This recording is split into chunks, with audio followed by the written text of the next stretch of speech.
Isang mapagpalang araw po sa ating lahat. Ako po si Junella Bianca de Aguilar at ito po ang aking Day 245 Devotion para sa ating 365 Daily Devotion na pinamagatang May Filter na ba ang bibig mo? At ang topic natin ngayon ay Sanctification. Sabi po dito yung concept na Sanctification is the lifelong work of God and us that helps us turn away from sin and become more like Jesus in the way we live. It is different from justification, where God declares us righteous, but the two are closely connected. True salvation always leads to a changed life. This lifelong process will be completed only when we are glorified. At ang Bible verse po natin matatagpuan sa 2 Corinthians chapter 3 verse 18, and we all, and with unveiled face, beholding the glory of the Lord, are being transformed into the same image from one degree of glory to another. For this comes from the Lord who is the Spirit. At sa Tagalog naman po, at tayong lahat na walang talukbong ang muka, na nakikita ang kaluwalhatian ng Panginoon gaya ng isa sa isang salamin, ay nagbabago sa gayon ding larawan, mula sa kaluwalhatian tungo sa kaluwalhatian, sapagkat ito ay mula sa Panginoon na siyang Espiritu. At ang teachings po natin ay number 1, justification. We are declared righteous. Ito po, dineclare po tayong banal. Diba? Sa pamagitan talaga ng sakripisyo, parang karugtong din ng kahapon natin, diba?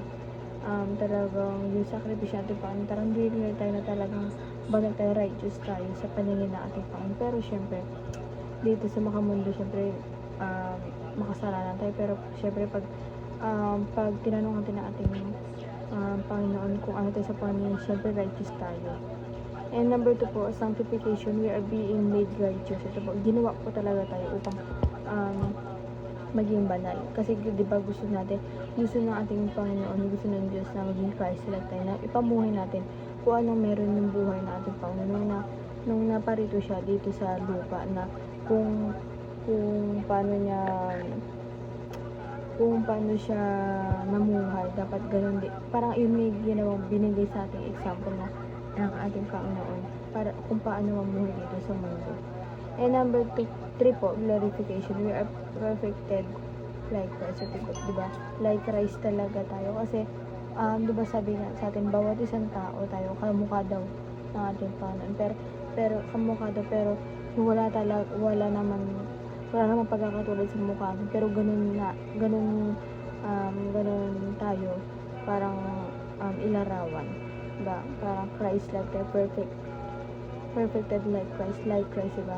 Ibig sabihin yung ano natin pagkakad ng ating Panginoon to, kailangan din kung paano tayo makitungo sa ibang tao, dapat katulad din na kay Christ, diba?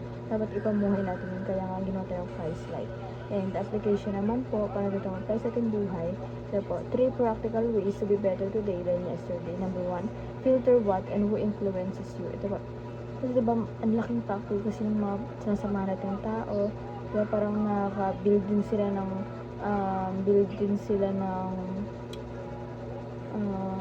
ugali, ng mindset ng tayo, para minsan nababago din ito pag nakadepende rin sa pakisama tayo or sa ini-influence, diba, ang lakas kasi makaano ng influensya, ang lakas makabago sa sarili, it's either good or bad, diba, mamimili ka natin, kaya palagi natin piliin kung sino dapat yung pakisamahan natin, yung dapat samahan natin yung pupush tayo sa Panginoon, na talaga mas mapalapit pa tayo sa kanya, hindi mapalayo.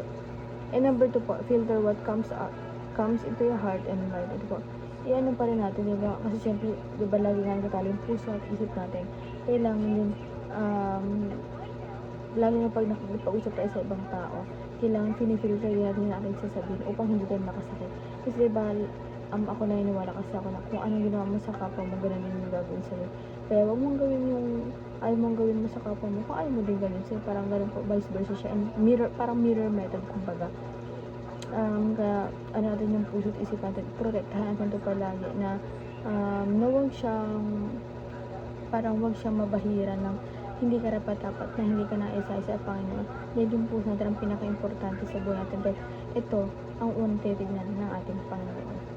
And number 3 po, filter what comes out of your mouth. Ito lalo na yung bibig natin, lalo na paggalit tayo. Siyempre tao tayo, hindi naman natin masisisi kung hindi natin masisi, pero pwede nating iwasan dapat pinapractice natin yung pag-iwas na pinipilter out natin at marunong tayong magsabi ng mga pahapyaw lang. Parang pinahapyawan natin pero hindi siya talaga nakatuon dun sa gusto mong sabihin na kasi syempre dapat alamin mo muna kung sa'yo ba ginawang tutuwa ka or kung sa'yo ba sabihin ayos lang basta parang gano'n. Dapat nire-reflect mo muna sa sarili mo bago mo sabihin sa ibang tao para sa ganun maiwasan natin ang magkagalit or pagka misunderstanding. Pero may dadating talaga tayo sa point na ganun pero ang magandang gawin dun syempre humingi tayo ng pagpapatawad at magkapatawaran tayo sa isa para 'di ba parang kahit na ganun ang mangyari kahit pa paano naibsan yung dala-dala natin sa puso't isipan natin kasi napatawad na natin yung tao yun at napatawad na rin natin yung ating sarili. And yun lamang po ang aking devotion ngayong araw. Sana po matutunan kayo at huwag po natin itong kalimutan na i-share sa ating mga mahal sa buhay and God bless po sa ating lahat.